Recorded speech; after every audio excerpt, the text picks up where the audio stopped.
This is the type of video I came out here to film. I got my poke pole with me, which is about an 11-foot bamboo pole, stick, whatever you want to call it. And that's what you poke your pole down in these holes, put a little piece of bait on it, and try to get something. I've also got my fishing rod. Hopefully I can find some deeper pockets and fish something out. Now I'm just scouting out. Low tide is at 3:45. It's 1 o'clock right now, and you can tell how low the tide already is. See all those rocks exposed? So I don't know, I don't have that good of a feeling over here other than this point way over there. So I'll be trying out a few spots. Bear with me until I find something good, because I'm going to find something good. Trying to talk to you, big one, you big guy. Wake up.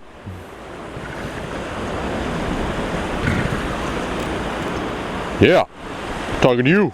Well, they don't want to talk to me, so I got to keep walking before this tide comes back up in the sunsets. And look at that though, isn't that pretty amazing? Big old elephant seals right here. Oh, oh, oh. Hey, wake up. Not talking to you, trying to talk to the big guy. He don't care. I'm going to try poking around this edge right there, and then I'm going to bring my rod and fish around it too. See where these gray rocks are? That's normally where the tide line stops. So this tide is way out, and it's still dropping for another hour. There's my bamboo poke pole. How I've got this thing set up is this duct tape wrapped around the end of the pole, and there's this metal coat hanger wrapped around the pole also. I learned this from Kirk Lombard, local San Francisco fisherman. You can check out his channel, Kirk Lombard. I twisted this little coat hanger, made a little eye with it. Now I've got 50-pound mono.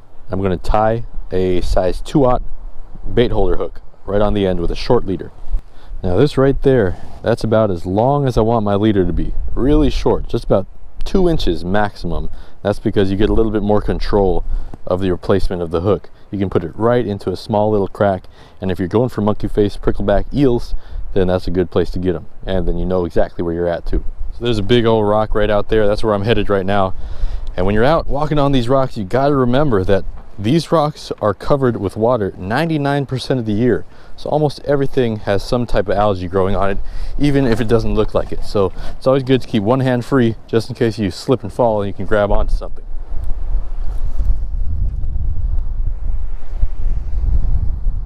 So I'm walking around and there's so many little holes. I just want to get some bait on my line just in case I cross something that I want to fish. Well, this looks kind of interesting. I just got to stop here and see. When I see big boulders like this, that means that they meet with other boulders, and there's usually a big spot in between the hole, and that's a place for these eels and these fish to hide in. Just gonna poke around here until I get a bite or not, and then I'll keep moving. I don't know if you can see, but there's a ton of those big elephant seals behind me. I'm hoping they don't see me out here catching fish and they just want some dinner or something, because those things I heard can run pretty fast. Not sure if these eels get down this far from Central California, so not sure. I know they're all in NorCal, Washington, Oregon. Not sure about down here. Well, nothing here. I'm going to go try a little deeper area. All right, I'm out to a little bit deeper water. There's so much kelp here.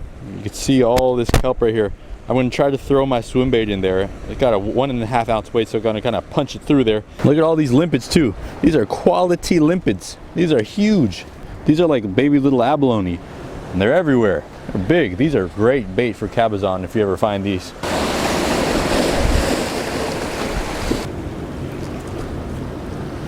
Pretty shallow here, honestly. Damn. It's just a slow, gradual slope all the way out. So these right here are the limpets I was talking about, and as far as I know, you cannot take them by anything other than your hand. You cannot use tools or anything. So this, look at this thing. This thing is big. Most of the ones that I see, they're about that size. So one way to get them, you got to sneak up on them quick, and then don't give them any idea that you're there. Once you're there, you just shoot. That one's suctioned down, so that one can't get that one. But you got to be quick. Give them a little twist. Let's see if I can get this one. Ah, shoot, he's too fast too. All right, let me get another one down here. Give him a twist. Oh yeah, just like that. That's a limpet. Looks just like an abalone. This one is a big one too. See, it's like it's a little snail. That's how he eats.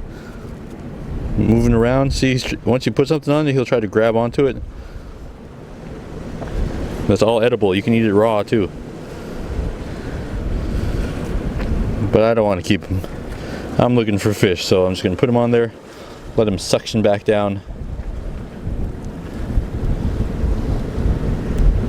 And there he is.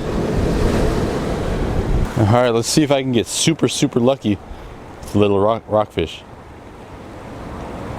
A lot of the times this is all you got to do. Just jig this up and down. If there's any rockfish, they'll come out and investigate and bite it. Let's try the poke pole, huh? Man, it's just a little too kelpy for me here. Just can't see what I'm doing at all. I mean, the water is crystal clear, but there's just so much kelp you can't see down in the water at all. So we're gonna keep moving. Well, changing it up just a little bit. A little Keitech on a 1 ounce jig head. Now when you're in these tide pool areas, it's really important to scout out different spots. You know, some places might be super shallow. You might think, oh, this is not even worth my time.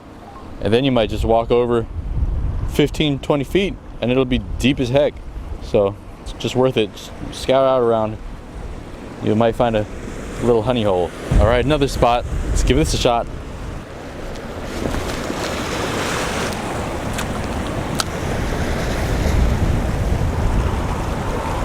Oh, there's one.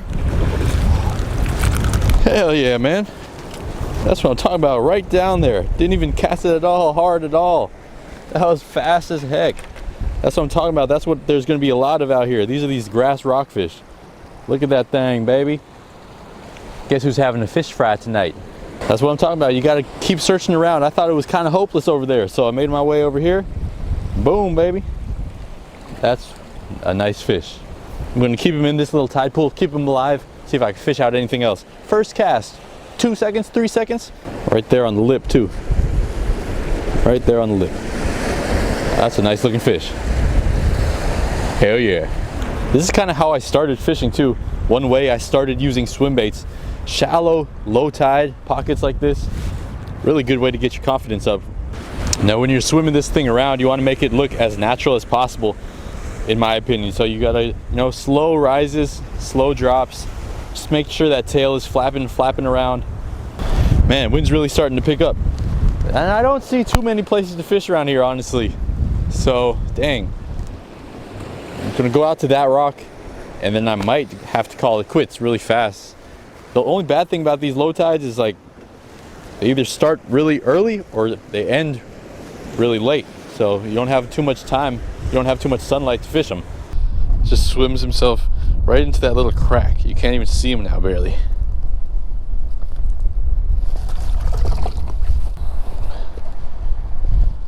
I don't think there's any fish in this hole. All right, y'all, I'm back on shore with this nice rockfish, grass rockfish. I'm gonna bonk him, bleed him, and eat him. You know the motto now. So give me a rock. This one should be good. Close your eyes if you're squeamish. He's done. Another one for good measure. Shivering. Sorry, thank you for providing me a meal. Now I'm just gonna fillet him real quick and then I'm gonna bring out the cooker. I'm gonna try to give you a really good angle at this because I found when you're filleting a fish like this size, the best way to get all of the meat, as much meat as possible, is, let me show you. So you just do it normally, just like you normally would, just cut right along the skin all the way to the tail. The pin bones are so small, they're really small. So if you want to get all the meat off and keep the rib cage off too, you just cut through the pin bones, but you got to be careful because they're so small.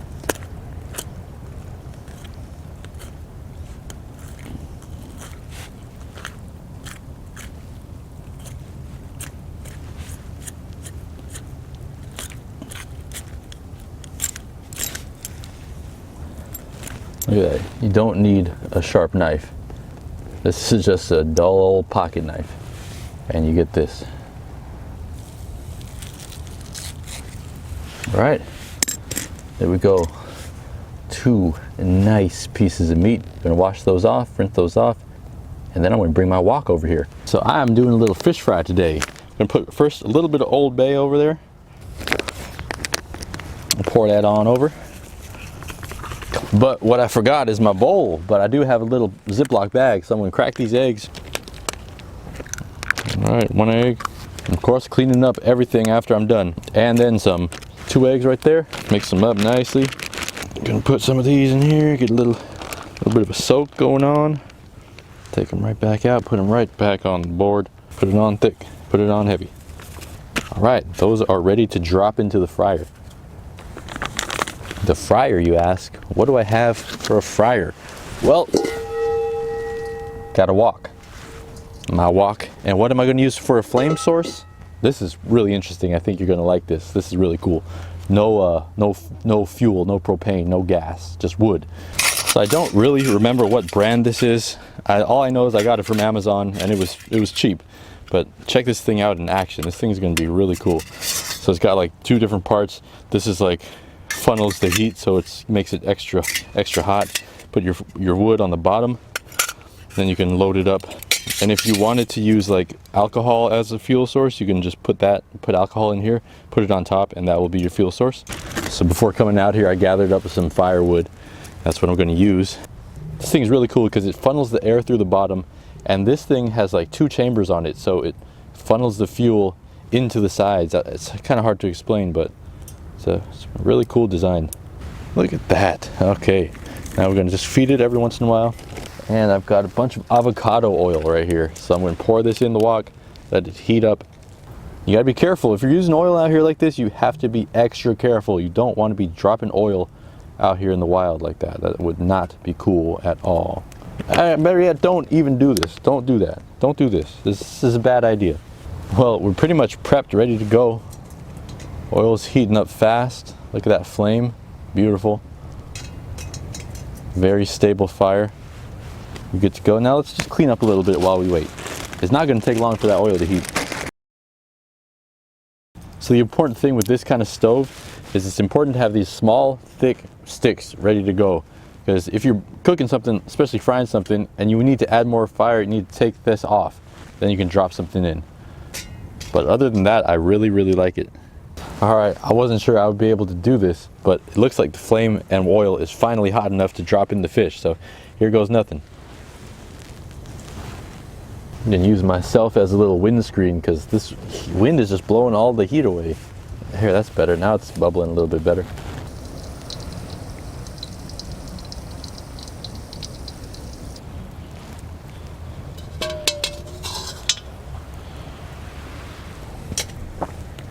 So that's how it turned out. Flaky as heck, but definitely not as crispy as I would like. But as you can see, that is done. Well, I don't know. That didn't turn out as I was hoping for, but still was quite an experience, and I'm still grateful for the opportunity to fry this fish. Temperature definitely needs to be a little bit higher, a lot higher. The outside is not crispy, inside is cooked. It does have some good flavor. That little grill, it's nice, I like it. Well, I'm pretty happy. At least I got to try out this low tide pocket fishing, poke poling thing. It's all about finding the right spots though. Thank you again for watching. Hope you enjoyed this episode.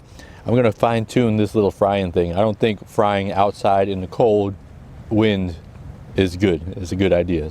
It's not. Plus, I'm surprised I didn't drop that oil all over the place and I didn't burn myself. So I'm just gonna enjoy this. Butterboat 2 video coming out, if it hasn't come out already. Also, last but not least, shout out to Kyle, Cody, and Caitlin. And you too, Quack. That's for you, man.